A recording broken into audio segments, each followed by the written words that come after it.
Deep in the mountains of Armenia, there's this building, a building that honestly just shouldn't be there.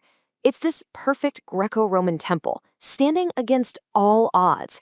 We're talking about the Temple of Garni, and trust me, behind those incredible columns, there's a huge, unsolved mystery waiting for us.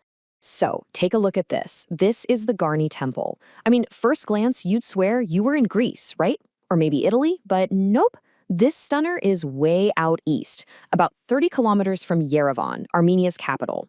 It's like a little piece of the classical world just dropped in the middle of nowhere.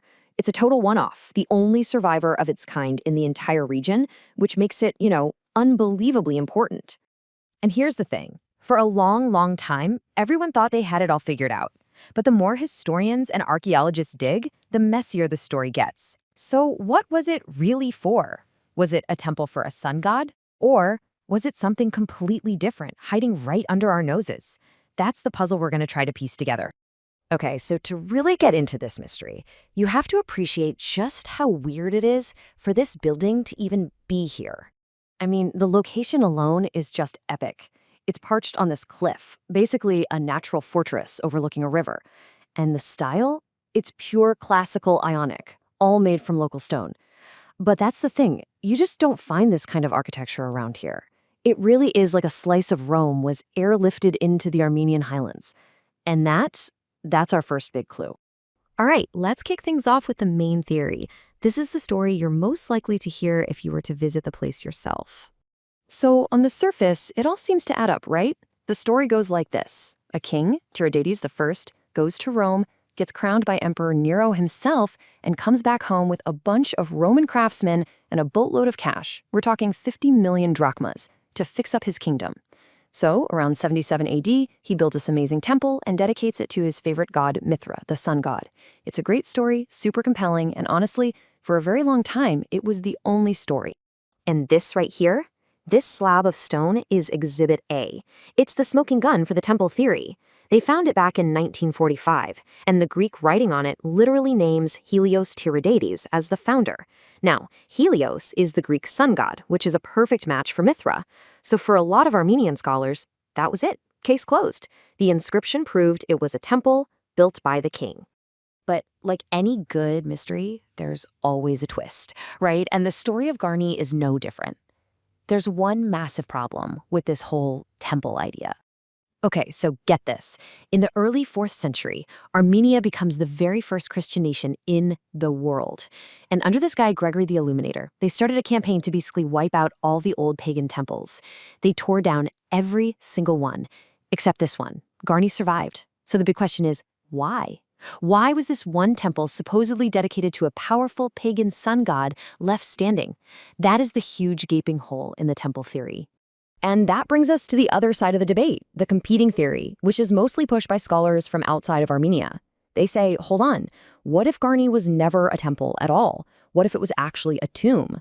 Maybe for some Roman-style Armenian king. I mean, it looks a lot like other fancy Roman tombs from that era, and that would explain why it survived. See, they usually left tombs alone, but they absolutely destroyed the pagan temples. And as for that inscription, well, they argue it could be talking about the whole fortress complex, not just this one building. So you've got this big debate, temple or tomb. But while all the scholars were arguing back and forth, the building itself was about to face a much, much bigger problem. I mean, think about it. For more than 1,600 years, this place stood strong.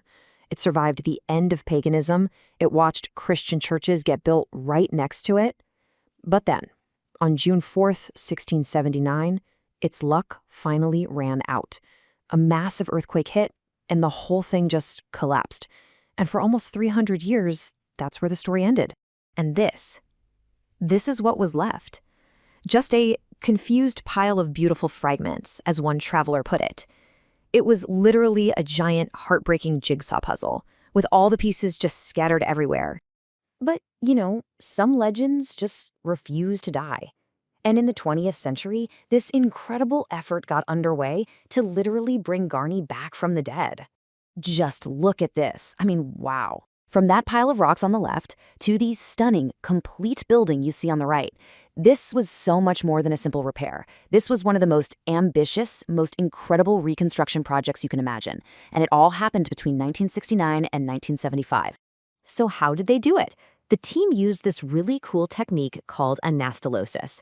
Now, this isn't about just building a modern copy. Oh no. It's a super careful scientific process.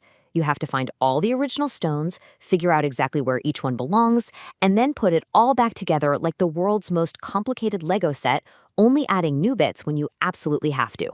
And the challenge was just immense. I mean, they managed to save a ton of the original stuff, but get this, a full 2/3 of the building you see today is actually new stone. They had to quarry it locally to make sure it matched, and they left the new blocks plain without any carvings, so if you look closely, you can actually tell the old pieces from the new ones. I love this quote from the historian Justo Trina. He says it gives the impression of standing in an outpost of Western civilization, and that's exactly it. They didn't just rebuild a building, they brought an idea back to life. They reconnected Armenia to its ancient classical past, a past that existed long before Christianity.